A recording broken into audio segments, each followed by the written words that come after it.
분봉왕 헤롯이 이 모든 일을 듣고 심히 당황하니 이는 어떤 사람은 요한이 죽은 자 가운데서 살아났다고도 하며 어떤 사람은 엘리야가 나타났다고도 하며 어떤 사람은 옛 선지자 한 사람이 다시 살아났다고도 함이라.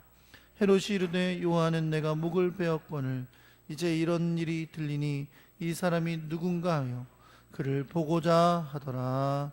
아멘.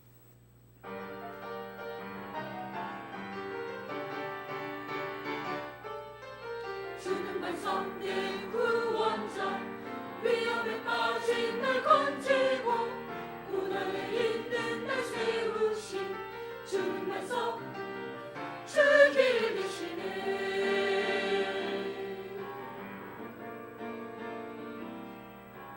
주는 반성된 구원자, 위험에 빠진 날 건지고 어둠의 맵에 이끄신 주는 반성 주길 되시네.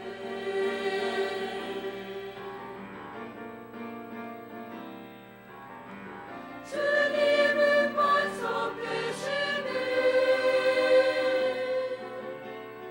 주께서 내 길 지키사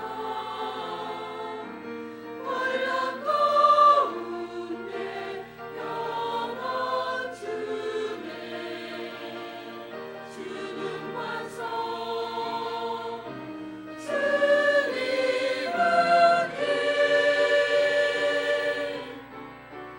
이 몸의 소망 무언가 우리 주 예수뿐일세.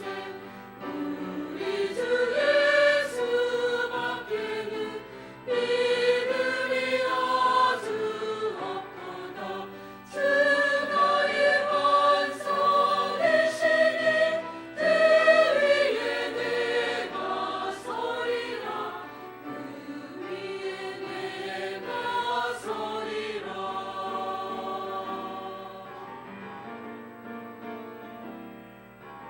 주는 반석된 구원자, 위험에 빠진 날 건지신 주는 반석 되시네. 주는 반석 되시네. 주는 반석 되시네. 주는 반석 되시네. 주길 되시네. 주는 반석 내 구원자, 주는 반석 되시네. 주길 되시네. 주는 반석. 기도드리겠습니다. 사랑하는 하나님 아버지, 오늘 이렇게 하나님께서 택하시고 부르신 주의 종들을 우리 교회에 보내주셔서 한 식구 되게 하시니 감사드립니다. 하나님께서 귀한 주의 백성들을 기억하셔서 날마다 눈동자같이 보호해 주시고 함께해 주시고 은혜를 베풀어 주옵소서. 하나님 안에서 믿음의 깊이와 넓이와 높이를 깨달아 알게 하시고 또 주의 영광을 위해 쓰임받게 하시고 하나님의 뜻을 이루는 귀한 주님의 백성들이 되게 하여 주옵소서. 사랑하는 제사가 자기 나라를 떠나서 우리나라에 왔습니다.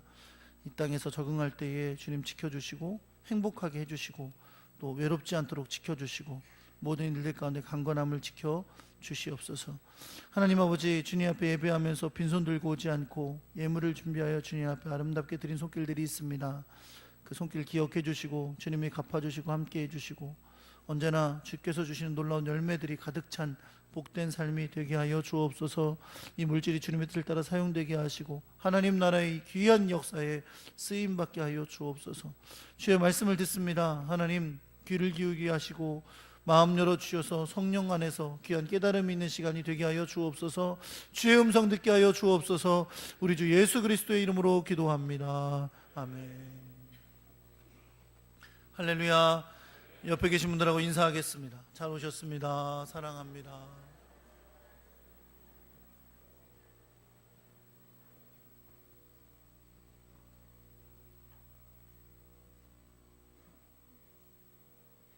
한번 따라해 보겠습니다. 나를 당황하게 하는 것. 오늘 나를 당황하게 하는 것이라는 제목으로 여러분과 함께 잠시 말씀을 나누려고 합니다. 오늘이 2017년 11월의 마지막 주일입니다. 주일로 따지면 이제 12월에 4번이 있는 주일, 12월에 5번 있는데 어쨌든 주일을 보내는 것으로 올해가 남게 됐습니다.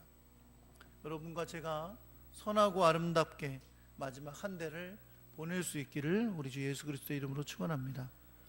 올해는 대통령이 탄핵되는, 그래서 새 정부가 들어섰던 해였습니다. 2017년 한 해는 그렇기 때문에 이 나라가 참으로 많은 변화를 겪을 수밖에 없었고, 또 지금도 그런 상황 가운데 지나가고 있습니다.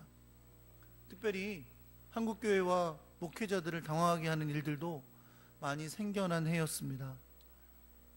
무엇보다 동성혼을 합법화하려는 시도들이 있어서 한국교회가 화들짝 놀랄 수밖에 없었습니다. 특별히 충청남도는 동성애와 동성혼이 합법화될 수 있는 인권조례가 통과된 것을 이제 깨닫고 교회들이 연합해서 이것을 저지하는 운동을 해왔습니다. 물론 이것은 아직도 끝나지 않았습니다. 내년까지 계속 이어지는 싸움이 될 수밖에 없습니다. 최근에는 종교인 과세 문제가 화두입니다. 아마 여러분 중에는 그냥 일반인들처럼 세금을 내면 되는데 왜 목사님들은 세금 안 내겠다고 자꾸 버티냐, 이렇게 생각하시는 분들이 계실 겁니다.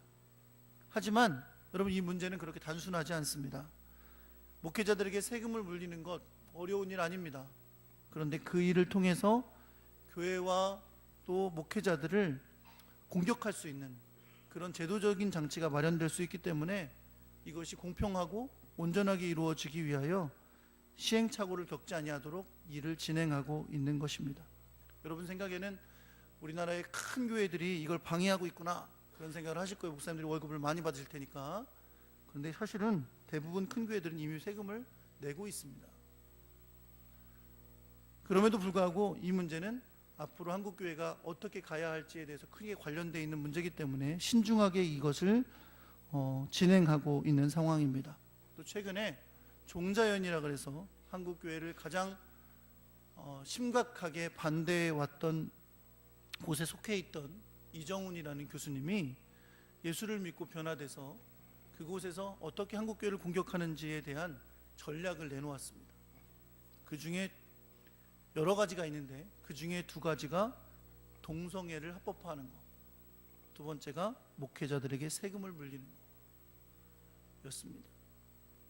아마 세금을 내게 되겠죠. 그래서 여러분에게 지금 12월 말까지 하라 그러고 내년에 우리도 준비를 하고 있는데, 그 문제가 결코 인간의 생각이 가득 차서 교회의 선교를 가로막는 일로 작용하지 않도록 여러분도 기도해 주시기 바랍니다. 아무튼 이러한 문제들이 지난 1년 동안 한국교회를 당황하게 만든 일이었습니다. 물론 지금도 진행 중이고요. 그런데 이러한 상황 속에서 중요한 것은 우리가 이런 상황 가운데 어떻게 대응을 해야 하는가라는 것입니다. 비록 한국교회가 갑작스럽게 당황스러운 상황을 여러 가지 만나게 되었지만, 이런 당황스러운 상황을 하나님 앞에 진실하게 우리 자신을 돌아보는 계기로 삼아야 될 줄 믿습니다. 진리 앞에선 우리의 신앙을 새롭게 하는 계기로 삼는다면 이러한 상황은 결코 나쁜 결과로 오기보다는 더 좋은 결과로 하나님 앞에서 이루어지게 될 줄 믿습니다. 우리도, 목회자들도, 성도들도 바로 이러한 시기에 우리의 신앙이 정말 올바랐는가, 우리가 정말 주님 안에서 하나가 되어 있었는가, 정말로 우리가 진리를 사랑하고 진리를 지켜낼 그러한 믿음과 담대함이 우리에게 있었는가, 혹 우리에게 박해가 닥친다면 그럼에도 불구하고 변함없이 주님을 섬기고 주님을 사랑할 수 있는 그러한 믿음이 우리에게 있었는가, 겸손히 돌아보며 우리 자신을 채찍질한다면 이러한 일이 오히려 하나님 앞에서 교회를 아름답게 하고 더 건강하게 하고 또 목회자들이나 성도들이 주님 보시기에 더 귀한 모습으로 서게 될 줄 믿습니다. 오늘 여러분과 제가 함께 읽은 본문엔 한 사람이 당황함을 경험하는 일이 나오고 있습니다. 그 사람은 바로 분봉왕 헤롯입니다. 이 분봉왕 헤롯을 당황하게 한 것은 다름이 아니라 예수님이었습니다. 뒤에 이어지는 본문과 마태복음과 마가복음의 기록을 보면 이 분봉왕 헤롯이 예수님에 대해서 소식을 듣고 그것으로 말미암아 당황했다고 기록하고 있습니다. 예수님에 대해서 들었다는 것은 뭘까요? 예수님이 전하시는 말씀에 대해서, 그리고 예수님이 행하시는 많은 이적들에 대해서 들었을 것입니다. 그런데 실제로 이 분봉왕 헤롯이 이러한 소식을 듣고 예수님의 말씀과 행하심이 어떠한지에 대한 소식을 듣고 당황하게 됐던 이유는 또 다른 것에 있습니다. 왜냐하면 사람들이 예수님이 행하시는 일들을 보고서 이렇게 말했기 때문이에요. 요한이 죽은 자 가운데 살아났다. 어떤 사람들은 엘리야가 나타났다. 어떤 사람들은 옛 선지자 한 사람이 다시 살아났다 라고 말했기 때문입니다. 근데 사실 여러분, 요한이 죽은 자 가운데 살아났다, 세례 요한을 말하는 거죠. 그리고 엘리야가 나타났다, 옛 선지자 한 사람이 다시 살아났다 이렇게 말했다고는 하지만 사실 뒤에 나오는 엘리야가 나타났다, 옛 선지자 한 사람이 다시 살아났다 하는 말은 모두 다 세례 요한에게 그동안 사람들이 하던 말이었습니다. 그러니까 주된 핵심은 뭐냐면 세례 요한이, 죽었던 세례 요한이 다시 살아났다라는 것이었어요.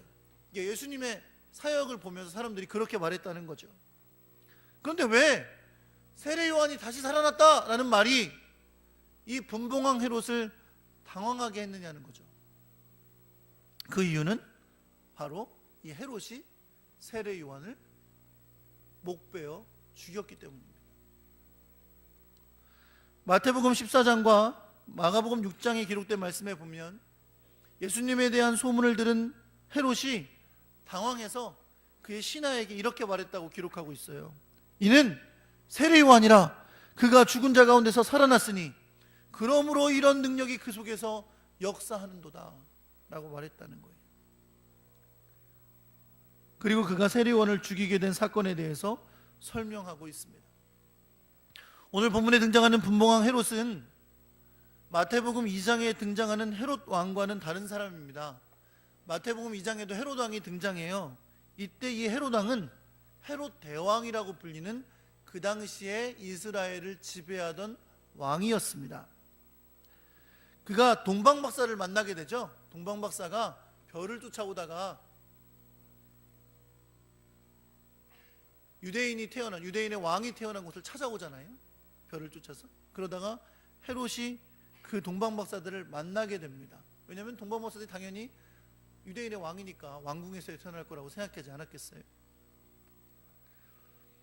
동방박사들이 별을 보고 유대인의 왕을 찾으려고 왔다고 그 소식을 전해들은 헤롯 대왕은 무척이나 당황했습니다.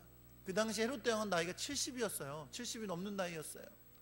그 나이에 유대인의 왕이 태어났다라는 소식을 듣는 것은 그로 하여금 불안하게 만들고 염려하게 만들었습니다. 그래서 동방박사들에게 이렇게 얘기하죠. 너희들이 가서 찾으면 나에게 알려줘라. 내가 너 가서 그에게 경배하겠다라고 말합니다. 물론 거짓말입니다. 동방박사들이 주의 사자의 이야기를 듣고 다시 헤롯에게 돌아가지 않고 예수님에게 경배한 다음에 자기의 집으로 돌아가죠. 나중에 헤롯이 이것을 알고 어떻게 행하냐면 베들레헴과 그 주변에 있는 모든 지역에서 2살 이하의 남자 아기를 모두 죽이라고 명합니다. 그때 예수님은 예수님의 부모들에 의해서 주님의 사자가 알려줌으로 말미암아 애굽으로 내려가 있었습니다. 그래서 예수님은 죽임을 당하지 않게 됐던 것이죠. 그리고 나서 예수님은 헤롯이 죽은 다음에 다시 이스라엘로 돌아오게 됩니다. 헤롯 대왕은 예수님으로 인해서 당황했었습니다. 동방박사가 전해준 예수님의 탄생 소식은 그를 당황하게 했었지만 그 당황스러운 소식을 접한 헤롯 대왕은 그것을 2살 밑의 아이들을 사육하는 악한 반응으로 그 당황스러움을 해결했던 것을 볼 수 있습니다. 오늘 본문에 나오는 헤롯은 그 헤롯 대왕의 아들입니다. 본래 이름은 헤롯 안디바 혹은 성경에는 헤롯 안티파스라고 불리는 사람입니다. 그는 분봉왕이라고 불리는 것은 그가 갈릴리 지역을 다스리는 지역의 왕이었기 때문에 그렇습니다. 어떻게 그가 세례 요한을 죽이게 된 걸까요? 본래 헤롯은요 세례 요한을 좋게 여겼습니다. 마가복음 6장 20절에 보면 헤롯은 세례 요한을 의롭고 거룩한 사람으로 여겼다 그랬어요. 그랬던 헤롯이 세례 요한을 죽이게 된 것은 세례 요한이 헤롯의 죄를 지적했고 그에게 회개를 선포했기 때문입니다. 헤롯 안디바는 그의 동생인 헤롯 빌립의 아내였던 헤로디아와 결혼을 했습니다. 학자들의 연구에 의하면 이 헤로디아가 보통 여자가 아니에요.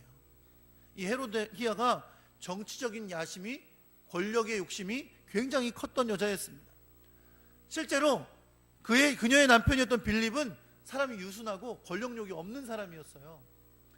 그래서 헤로디아가 이렇게 생각한 것 같아요. 이 남편 밑에 있다가는 나는 그냥 이 구석에서 살다가 끝나겠구나. 그런데 그것보다 야심이 많고 더 추진력이 있었던 사람이 바로 그의 형인 헤롯 안티파스였습니다. 그래서 이 여인은 그의 남편인 빌립과 이혼을 합니다. 그리고 나서는 헤롯 안티파스를 유혹합니다. 그래서 헤롯 안티파스가 그의 아내를 내쫓게 하고 자기가 그 왕비의 자리를 차지하게 됐습니다. 어디서 많이 들어본 얘기들 같아요. 그죠? 우리나라 무슨 조선왕 녹실록 같은데 나오는 권력을 쟁취하기 위한, 특별히 여자들이 가끔 무섭잖아요. 네. 그런 장면을 보는 것 같은데, 그렇게 해서 헤로디아가 헤롯 안티파스의 아내가 되었습니다. 그런데 이때 헤롯을 당황스럽게 하는 일이 일어난 거죠. 그 땅을 통치하던 헤롯 안티파스에게 사실 속으로는 어떻게 왕이 저런 짓을 하냐라고 생각하는 사람이 있을 수 있었겠지만 그것을 실제로 말하거나 비판하는 사람은 있기가 어려웠습니다. 그런데 세례 요한이 이것에 대해서 비판한 거예요.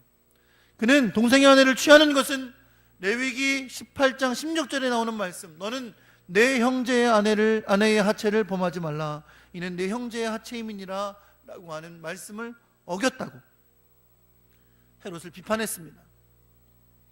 헤롯은 이런 비판에 당황했습니다.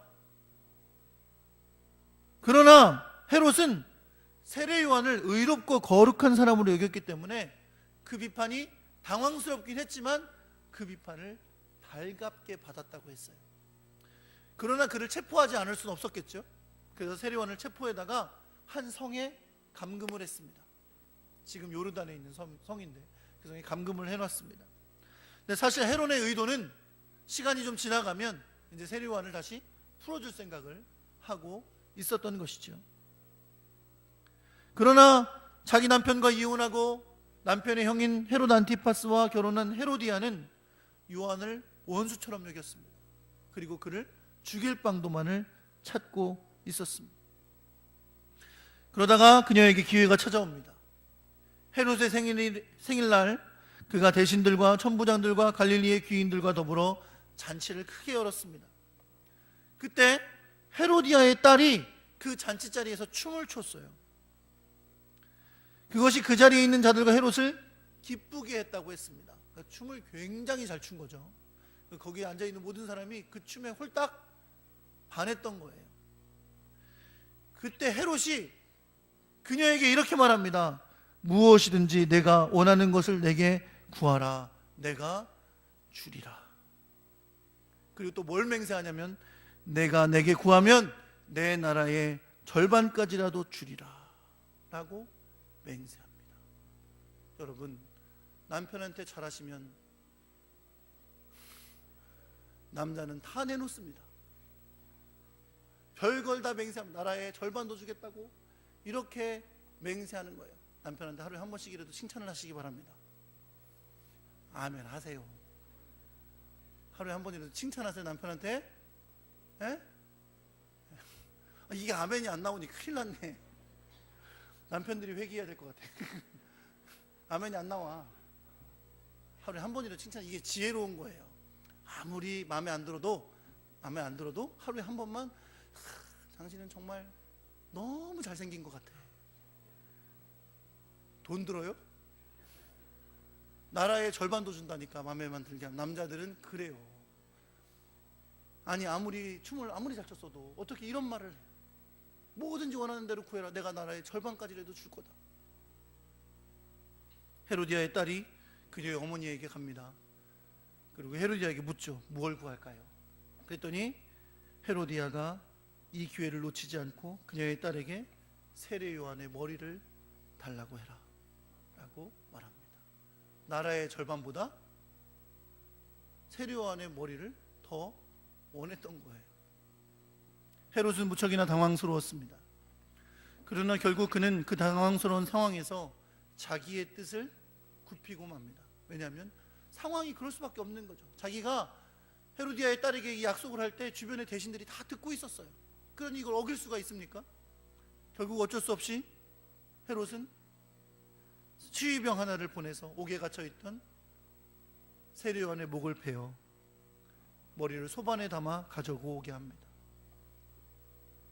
그렇게 헤롯은 역사적으로 세례요한을 죽인 사람이 되었습니다. 그랬던 헤롯에게 오늘 본문에서 보듯이 그에게 들려온 예수님에 대한 소문은 어쩔 수 없이 세례요한을 떠올리게 했습니다. 세례요한이 다 살아났나 보다. 세례요한이 다시 살아났으니까 저런 능력이 나타나나 보다 라고 생각하게 되었다는 거죠. 그래서 그때부터 헤롯이 예수님을 보고자 원하게 됩니다. 성경에 의하면 헤롯은 그 이후에 예수님을 직접적으로 만날 기회를 잡지 못했습니다. 그러나 여전히 그 이후로도 예수님에 대한 소문을 계속 들어왔겠죠. 그러다가 우연치 않은 기회에 헤롯이 예수님을 만나게 됩니다. 그것은 언제냐면 예수님께서 십자가를 지시기 전에 예루살렘에서 재판을 받으실 때였습니다. 예수님께서 가룟 유다에게 팔려서 대제사장과 서기관들에게 잡히신 다음에 처음으로 끌려간 장소는 대제사장의 집이었습니다. 그곳에서 유대의 지도자들, 그들에게 비난을 받고 재판을 받으시게 됩니다.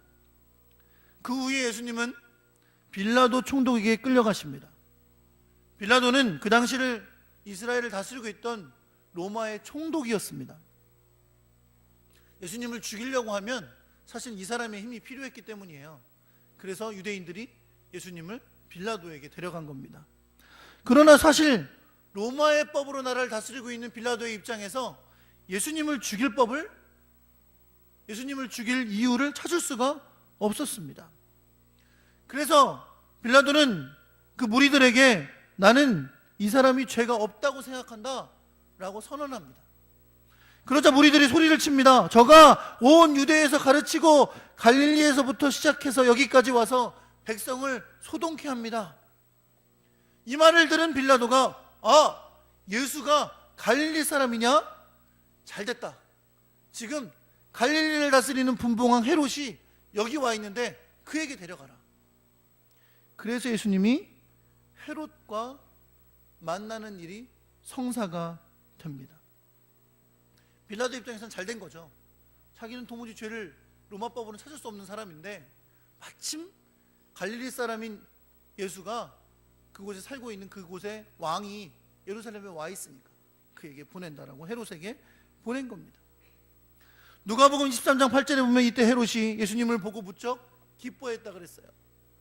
왜요? 오랫동안 그를 만나고 싶어 했으니까. 그리고 혹시 그에게서 어떤 기적을 볼까라고 기대했었기 때문입니다. 사실 이 장면을 보면 헤롯이 오늘 본문에 나오는 예수님에 대한 소문을 듣고 세례요한이 다시 살아난 거 아닌가라고 당황했던 상황과는 좀 달라진 걸 알 수 있어요. 시간이 흘러갈수록 헤롯이 예수님에 대해서 그런 위대한 인물로 여기지 않고 있는 것을 알 수 있는 거죠. 어쨌든 우연치 않은 기회에 예수님을 만나게 된 헤롯은 그에게서 어떤 이적을 보려는 수준으로 예수님을 만나게 됩니다. 예수님을 만난 헤롯이 예수님께 여러 말로 물었습니다. 그런데 예수님은 아무 말도 대답하지 않으십니다. 그가 아마 아무 말도 대답지 않는 예수님에게 화가 났던 것으로 보입니다. 당황했겠죠. 그러자 옆에 서 있던 대제사장과 서기관들이 힘써 고소를 할 때 그에게 다시 묻습니다. 그러나 예수님은 여전히 아무 말도 하지 않으십니다. 그러자 헤롯이 돌변합니다. 예수님을 만나서 반가워했던 헤롯은 이제 군병들과 함께 예수님을 희롱하기 시작했습니다. 그리고는 빛난 옷을 입혀서 빌라도에게 돌려보냅니다. 누가복음 24장 12절에 보면 이때의 상황을 성경이 이렇게 기록하고 있습니다. 헤롯과 빌라도가 전에는 원수였으나 당일에 서로 친구가 되니라. 본래 헤롯과 빌라도는 좋은 사이가 아니었습니다. 로마의 총독과 이스라엘 다스리는 왕이 결코 친한 사이일 수가 없었던 거죠. 그러나 이들이 예수님을 조롱하고 괴롭히는 일에는 하나가 돼서 서로 친구가 되었다고 성경이 말하고 있습니다. 결국 빌라도에 의해 예수님이 사형 선고를 받으시고 십자가를 지게 됐지만, 그날 빌라도와 함께 친구가 돼서 한마음을 가졌던 사람 중에 누가 있었냐면 분봉왕 헤롯이 있었습니다. 결국 헤롯은 예수님을 조롱하고 예수님을 죽이는데 일조를 하게 되는 사람이 되고 말았습니다. 성경은 이 헤롯 가문의 이야기를 하나 더 기록하고 있습니다. 헤롯 대왕의 손자였던 헤롯 아그리빠는 사도행전 12장에 등장합니다. 헤롯 아그리빠는 헤롯 대왕을 이어서 온 이스라엘을 통치했던 왕입니다. 그는 기독교를 무척이나 박해했습니다. 그래서 예수님의 제자였던 사도 베드로를 죽였습니다. 그것이 최초의 순교죠. 그리고 베드로는 감옥에 갇혔습니다. 많은 사람이 베드로를 위해 기도하자 옥문이 열리고 베드로는 그곳을 빠져나옵니다. 그랬더니 헤롯 아그리빠가 살기가 등등해서 가이사랴까지 가서 베드로를 잡으려고 합니다. 그러던 그가 시돈과 두로에서 왕복을 입고 앉아서 백성들을 호위할 때 사람들이 이건 신의 목소리라고 찬양합니다. 헤롯이 이건 소리를 듣고도 하나님께 영광을 돌리지 않자 주의 사자가 그를 쳐서 충이 먹어 죽게 되었다고 기록하고 있습니다. 헤롯 가문, 예수님의 시대에 온 이스라엘을 다스렸던 헤롯 가문은 그렇게 그 가문의 역사가 멸망의 길로 가게 되었습니다. 헤롯 가문의 역사 속에서 우리는 그들에게 당황스럽게 찾아왔던 일들을 볼 수 있었습니다. 그러나 중요한 사실은 그것이 그들을 당황스럽게 했을지는 모르지만 사실 그것은 그들에게 너무나 좋은 기회였습니다. 주님을 만나고 인생이 바뀔 수 있는 기회였다는 겁니다. 그러나 그들은 그 기회를 악용했습니다. 그리고 결국 범죄함으로 인생을 마감하게 된 것을 우리는 볼 수 있습니다. 이제 헤롯은 예수님을 죽인 가문, 세례요한을 죽인 가문으로 그 가문의 역사가 쓰여지고 있는 것을 우리는 보게 된 것입니다. 사랑하는 성도 여러분, 누구나 인생을 살다 보면 당황스러운 일을 만날 때가 있습니다. 과연 그때 그리스도인들은 어떻게 반응해야 할까요? 당황스러운 일이라는 것은 내가 예상하지 못했던 일이죠. 기대하지 않았던 일, 생각하지 못했던 일. 이번에 인도네시아를 여러분들하고 같이 다니는데 어떤 여자 목사님들이 계셨어요. 찬양 율동하고 그러면서 선교지에서 사역하시는 분들이었는데 그분들은 저랑 항상 다른 차를 탔습니다. 그러니까 그분들하고 제가 얘기할 기회가 없었겠죠.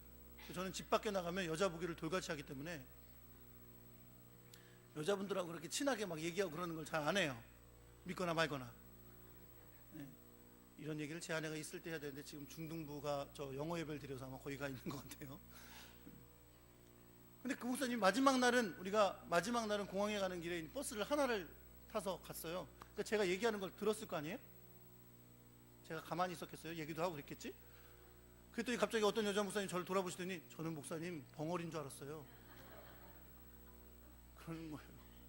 어찌나 당황스럽던지 살다 보면 이런 당황스러운 일을 만나게 됩니다. 예상 못한 아기가 임신되기도 하고 이제 그러죠. 그죠 사모님?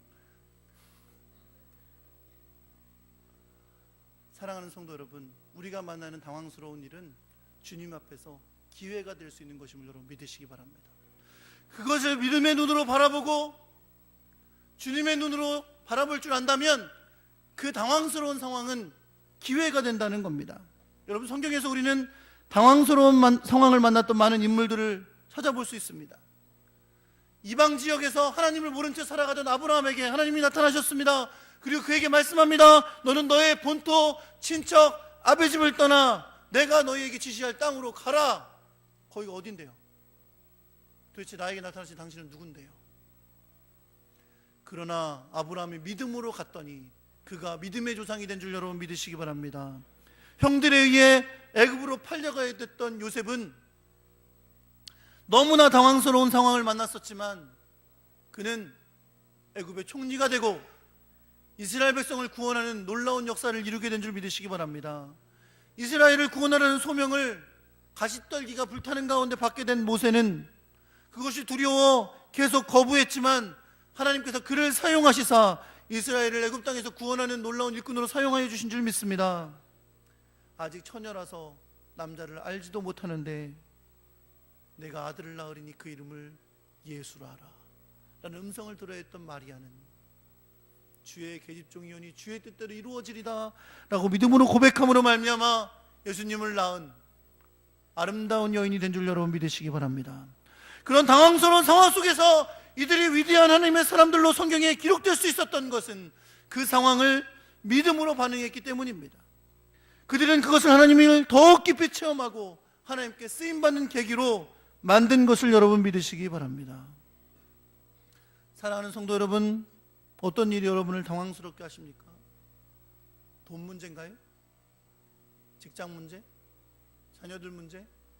때로는 우리를 당황스럽게 하는 일들을 우리가 만나게 됩니다. 그러나 그렇게 되면 세상 사람들은 감정을 불안하게 여기고 감정적인 대응을 하기가 쉽습니다. 화를 내고 폭력을 휘두르고 불평을 쏟아내고 감정을 절제하지 못해서 죄를 짓게 되기도 합니다. 실망하고 두려워서 하나님을 떠나는 사람들도 있습니다. 그러나 여러분, 비록 이 상황이 우리를 당황하게 만들고 절망하게 만들고 두렵게 만들지라도 기도하며 믿음으로 승리하는 여러분과 제가 되기를 간절히 소망합니다. 믿음으로 반응하고 주님의 눈으로 그 상황을 바라볼 때에 주님은 그 상황을 우리로 하여금 기회가 되게 하실 것입니다. 하나님의 살아계심을 보게 하실 것입니다. 하나님의 역사를 체험하게 하실 것입니다. 주님의 귀한 사랑 은혜를 더 깊이 체험하게 하실 것입니다. 그런 여러분과 제가 되기를 간절히 소망합니다. 내일부터 또 만나게 될 여러 당황스러운 상황 속에서도 결코 내 감정으로 반응하지 마시고 믿음으로 반응하는 하나님의 사람 되시기를 우리 주 예수 그리스도의 이름으로 축원합니다.